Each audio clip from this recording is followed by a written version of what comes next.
Hello friends, welcome to my YouTube channel. मैं हूं Divya Sharma. Video को स्टार्ट करते हैं, लेकिन उससे पहले मैं आपको कहना चाहती हूं, जो आप मेरी वीडियोस को इतना लाइक करते हैं, उन्हें पसंद करते हैं, उसके लिए आपको हृदय की गहराइयों से मुस्कुराहट के साथ विनम्रता पूर्वक धन्यवाद। आज मैं आपको बताने जा रही हूँ घुटनों के दर्द के बारे में।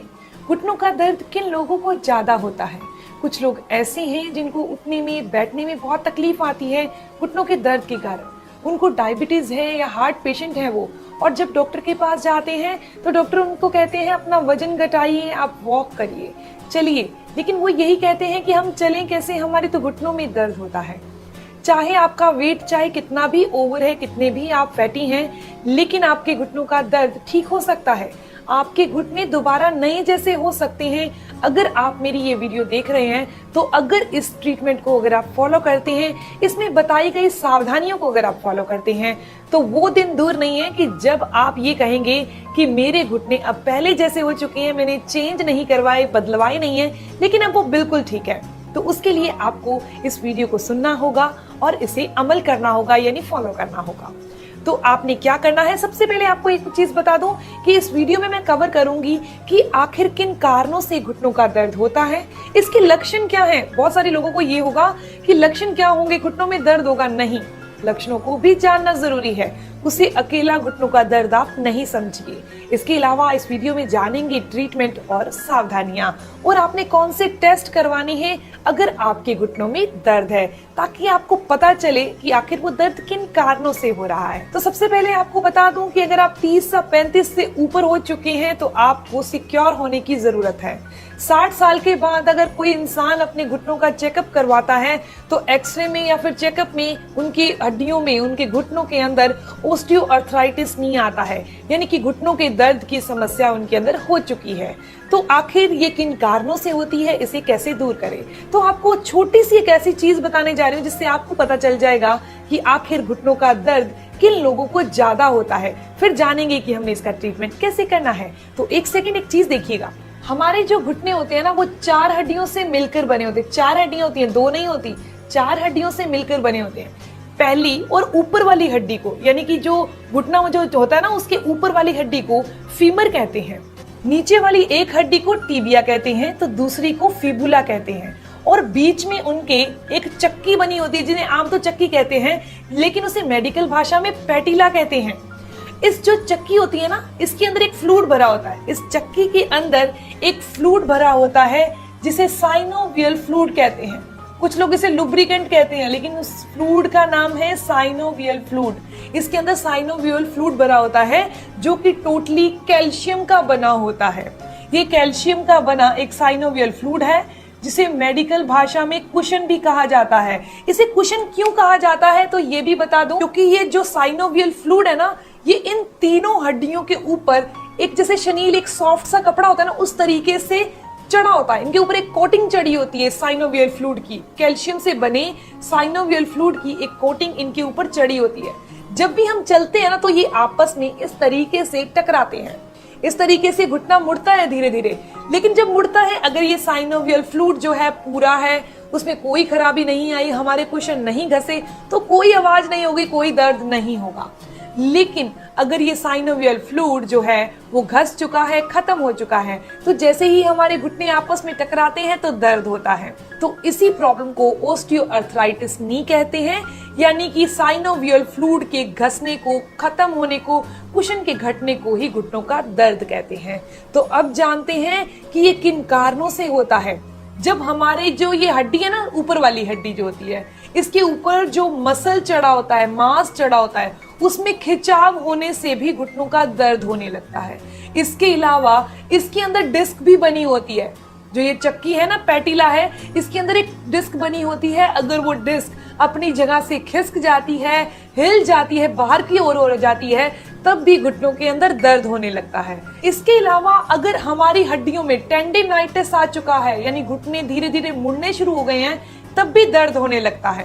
कुछ लोगों को घुटनों में दर्द गाउट की समस्या के कारण होता है।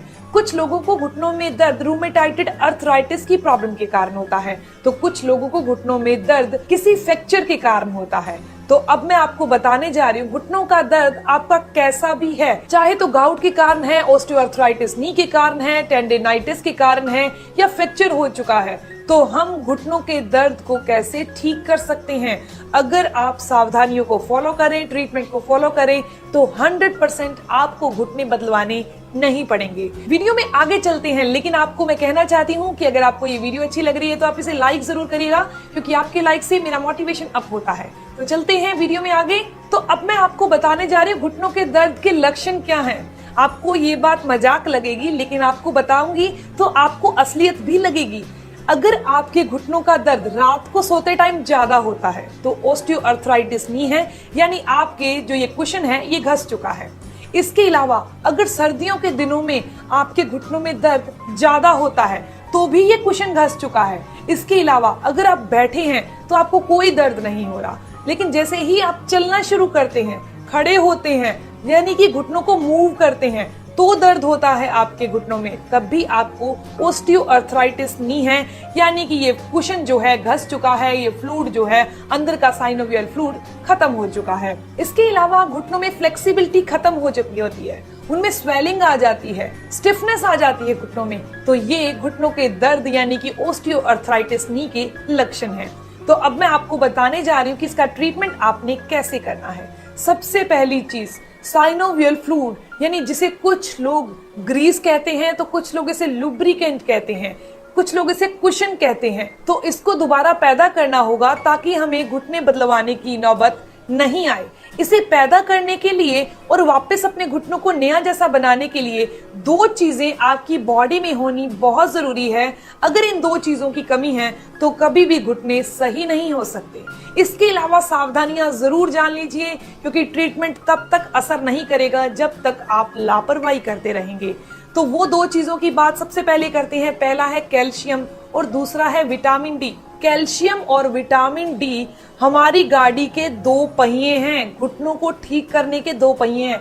अगर एक पहिया खराब हो गया, यानी बॉडी में एक चीज की कमी हो गई, तो दूसरा पहिया नहीं चल सकता। दोनों का बैलेंस बनेगा तभी ये आराम से चलेंगे। तो इसीलिए आपको अपनी बॉडी में कैल्शियम प्लस विटामिन डी को पूरा रखना बहुत जरूरी है। विटामिन डी की कमी को पूरा करने के लिए आपको रोजाना की 15 मिनट की धूप जरूर लेनी है। 15 मिनट की धूप जब आप लेंगे तो उससे क्या होता है, जैसे ही आपकी बॉडी के ऊपर सूरज की किरणें पड़ती हैं, आपकी बॉडी पर जैसे ही सूरज की किरणें पड़ेंगी, हमारी स्किन के जस्ट नीचे कोलेस्ट्रॉल होता है, उस कोलेस्ट्रॉल से सूरज की किरणें टकराती हैं और विटामिन डी को पैदा करती हैं। इसीलिए विटामिन डी को पैदा करने के लिए आपको सूरज की धूप में जरूर जाना होगा। ये नहीं कि आप घर में बैठे हैं और सूरज की धूप तो आ ही रही है, हमारे अंदर रोशनी भी तो आ रही है, तो वैसे विटामिन डी नहीं मिलता। जब तक डायरेक्ट हमारी स्किन के ऊपर सूरज की किरणें नहीं पड़ेंगी, हमें विटामिन डी नहीं मिल सकता। अब बात करते हैं कुछ खाने वाली चीजें जिनमें विटामिन डी होता है। तो वो दो चीजें हैं, बहुत खास हैं। फर्स्ट है आलमंड यानी बादाम, और दूसरा है मशरूम। इसे आप अपनी डाइट में शामिल करिए, लेकिन ये नहीं कि मशरूम और बादाम ले लिए तो आपने धूप नहीं ली, धूप आपने जरूर लेनी है। दूसरी चीज की बात करते हैं, वो है कैल्शियम, यानी आप अपनी बॉडी में कैल्शियम की कमी को कैसे पूरा कर सकते हैं। दूध और दूध से बनी जितनी भी चीजें आती हैं वो आप अपनी डाइट में शामिल कीजिए। इनमें न केवल प्रोटीन होता है बल्कि अच्छी मात्रा में कैल्शियम होता है। इसके अलावा आप अपनी डाइट के अंदर तिल शामिल कीजिए। सफेद कलर के जो तिल आते हैं, गर्मियां चल रही हैं, रात को आप सिर्फ 1 चम्मच तिल पानी में भिगो दीजिए और सुबह उन तिलों को पेस्ट बनाकर दूध में मिक्स करके पी लीजिए, या फिर ऐसे ही उन्हें चबाकर खा लीजिए और ऊपर से दूध पी लीजिए। ऐसा करने से कैल्शियम की कमी बॉडी में पूरी हो जाएगी। इसके अलावा आप रागी का सेवन भी कर सकते हैं। रागी में भी बहुत अच्छी मात्रा में कैल्शियम होता है।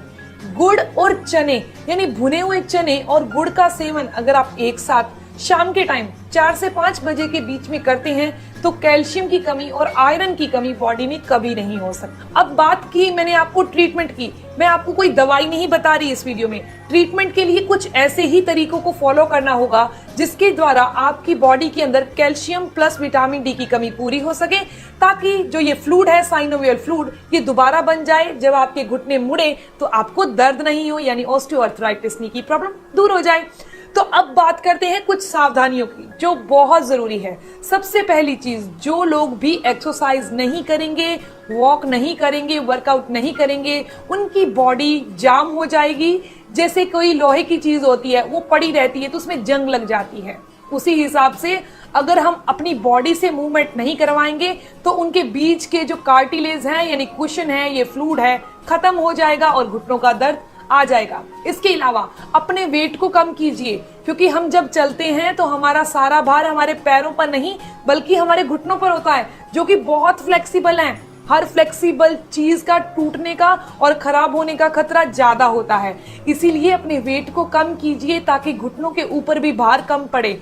जैसे हम बहुत ज्यादा हैवी खाते हैं, बहुत हार्ड चीजें खाते हैं और पानी बहुत कम पिए और फाइबर फूड बहुत कम खाएं, तो उसका नतीजा क्या होगा? हमारा लीवर जो है वो डैमेज होता जाएगा, धीरे धीरे उसकी कार्य क्षमता वीक पड़ जाएगी। उसी हिसाब से अगर हम ओवरवेट हैं तो हमारा सारा भार हमारे घुटनों पर बढ़ेगा और घुटने कमजोर पड़ जाएंगे। इसीलिए अपने भार को कम कीजिए और रोजाना एक्सरसाइज जरूर कीजिए। अगर आप पैदल नहीं चल पाते, आपका वेट ज्यादा है, तो आप साइकिलिंग वाली एक्सरसाइज कीजिए। जब आप साइकिलिंग वाली एक्सरसाइज करेंगे मतलब क्या हुआ? आपके पैरों से, आपकी टांगों से मूवमेंट हो रही है। मैं आपको बताने जा रही हूँ एक्सरसाइज कौन सी करनी है, लेकिन आप नेक्स्ट वीडियो यानी कल की वीडियो में पूरी एक्सरसाइज देखना, जो अब मैं आपको करके बताऊंगी कि वो एक्सरसाइज घुटनों के लिए कौन सी। मैं आपको 7 ऐसी एक्सरसाइज बताऊंगी जो हर एक उम्र का इंसान कर सकता है, चाहे वो बहुत मोटा है चाहे पतला है। अगर आपके घुटनों में दर्द होता है तो उस एक्सरसाइज को दिन में 3 बार करिएगा, आपको रिजल्ट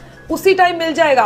क्योंकि घुटनों का दर्द ये नहीं है कि परमानेंट हो गया तो हो गया, अब ये दूर होने वाला नहीं है, ऐसा नहीं है। तो इसीलिए आप एक्सरसाइज कीजिए, फिजियोथेरेपी लीजिए। इसके अलावा जैसे कि मैंने आपको बताया था, मैं आपको बताऊंगी कि आप कौन से चेकअप करवा लीजिए ताकि आपको पता लग जाए कि क्या आपके घुटनों के अंदर ये साइनोवियल फ्लूइड खत्म हो चुका है या नहीं, क्या ये सिर्फ जस्ट एक मसल पेन है या फिर आप किसी दिन बहुत ज्यादा चल लिए थे तो दर्द हो रहा है। तो आप एक्सरे करवाइए। एक्सरे के अंदर ये शो हो जाता है कि ये साइनोवियल फ्लूइड खत्म हो चुका है या अभी है।